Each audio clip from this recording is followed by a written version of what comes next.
ગુજરાતમાં વરસાદને લઈ હવામાન વિભાગ તરફથી આગાહી કરવામાં આવી છે। ગુજરાતભરમાં વરસાદી માહોલ જામ્યો છે, ત્યારે હજુ પણ ઘણા બધા વિસ્તારો જ્યાં ભારેથી અતિભારે વરસાદની આગાહી છે તેવામાં હવામાન વિભાગ તરફથી એલર્ટ આપવામાં આવ્યું છે। જે સિસ્ટમ એક્ટિવ થઈ છે તેની અસરના ભાગરૂપે કચ્છ અને બનાસકાંઠામાં આજે ફરી એકવાર રેડ એલર્ટ અપાયું છે।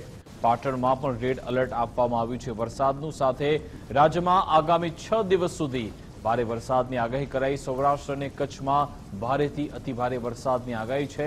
મહેસાણા સાબરકાંઠામાં પણ વરસાદની આગાહી। દ્વારકા, જામનગર અને સુરેન્દ્રનગરમાં ઓરેન્જ એલર્ટ આપવામાં આવ્યું છે। 7 दिन के लिए 8 सितंबर से लेकर 14 सितंबर तक 6 दिन में अगले 6 दिन आपका हल्का से मध्यम बरसात रहेगा दोनों क्षेत्रों के लिए, गुजरात रीजन और सौराष्ट्र का दोनों क्षेत्रों के लिए। आज गुजरात रीजन में heavy to very heavy with isolated heavy rainfall का वार्निंग दिया गया है।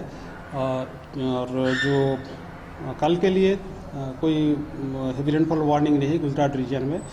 सौराष्ट्र कच्छ के लिए आज heavy to very heavy with isolated extremely heavy rainfall का वार्निंग दिया गया है। और कल के लिए हैवी रेनफॉल का वार्निंग दिया गया है सौराष्ट्र कच्छ रीजन में। जो डिस्ट्रिक्ट अभी आज heavy to very heavy with red warning के साथ दिया गया है गुजरात रीजन में, वो डिस्ट्रिक्ट है बनासकांठा और पाटन। इसमें हैवी टू वेरी हैवी